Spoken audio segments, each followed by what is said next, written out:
पांडवों को भजा करके राज्य हड़प लेते हैं।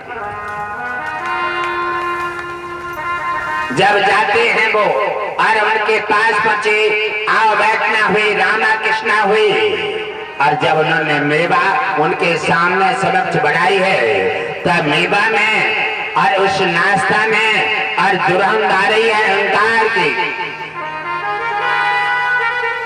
और कृष्ण जी ने इनकार कर दिया, कहा, और इनकार करके और विदुर जी के यहाँ जाकर के बथुआ का साथ आया। विदुर जी के जहाँ जाकर के बथुआ का साथ आया, बथुआ का साथ आया विदुर जी के जहाँ, कहा, दुर्योधन के मेवा त्यागे साग विदुर घर खाए, और सुबरी के बेर सुदामा के कंदुल रुच रुच भोग लगाए। घटघटवासी जी ने कहा, भगवान हमेशा भाव का भूखा है, तुम्हारी मेवा का नहीं। दुर्योधन के जहाँ जाकर के बथुआ का साग खाया और विदुर के जहाँ, और दुर्योधन की मेवा को त्याग कर दिया, और दुर्योधन नाराज हो गया। और दुर्योधन जैसे नाराज हुआ, पारा चढ़ गया और कहा, अच्छा तुम्हें हमारी मेवा अच्छी नहीं लग रही है, लगता है कि तुम्हारे कुछ बाकी है। अरे अपने सहयोगियों को इशारा दिया, गेट बंद कर लो, गेट बंद करो और लाठी डंडा निकाल के लाओ। अब ये राजी से न माने, अब राजी से न माने, अब तो राजी से मानेंगे। इन्हें लाठी डंडा लाओ, गेट बंद कर लो और मार करके इनका खात्मा कर देते हैं। पांडवन को मार कर भजा देंगे, ना रहेगा बांस और न बजेगी बांसुरी, बातें खत्म हो जाएगी। आ जाओ, देर मत करो।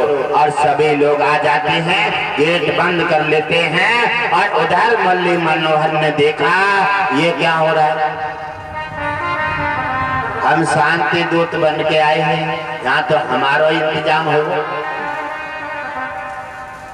उधर सोचने लगे कि हमारा समय नहीं है और हमारे हाथों से इनकी मौत भी नहीं है, मौत तो आपके हाथों से है, हम क्या कर सकते हैं। इसलिए भगवान को भी उस समय अपनी लीला का चेट का नाटक दिखाना पड़ा और कहा, हे दुर्योधन तुम्हारी बुद्धि मारी गई है। अरे कहने लगा, अभी समझा देते हैं, चिंता मत करो, बुद्धि किनकी मारी गई है, अभी तुम रहोगे नहीं और तुम्हारे भगवान की मुरलियां तुम्हें अभी बोरा में भर देते, चिंता मत करो।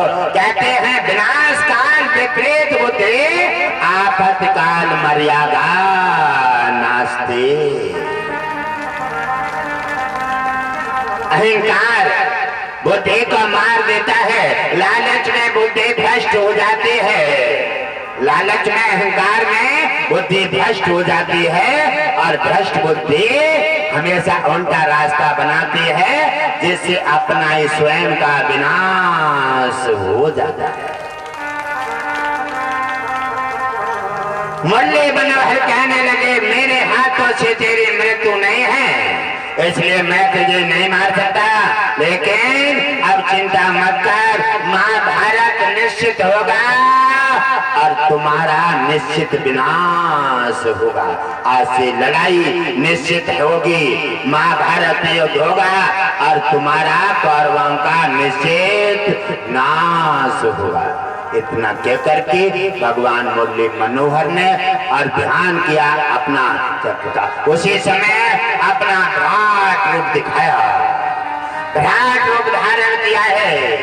सब संसार पूरा विश्व उनके मुंह में जा रहा है और मुंह में निकल रहा है, मुंह से प्रवेश हो रहा है।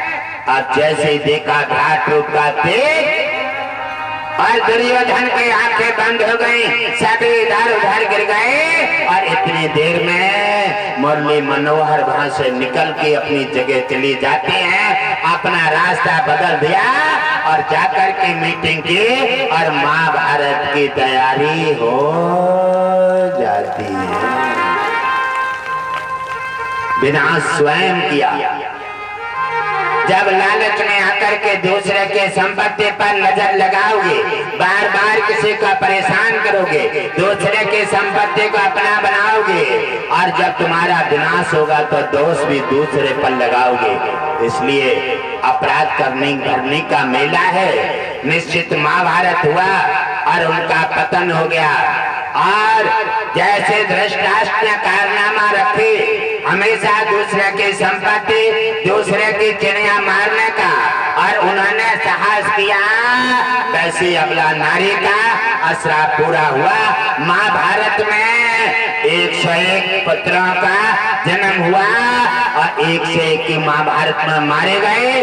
धृतराष्ट्र ने जाकर के महाभारत के युद्ध में रो रही है, आंखें नहीं है, टटो टटो के देख रहे हैं और रो रो करके विधन मचा रही है। ऐसे ही रोते हैं। दूसरे का घर बिगाड़ने वाले का घर स्वयं बिगड़ जाता है। और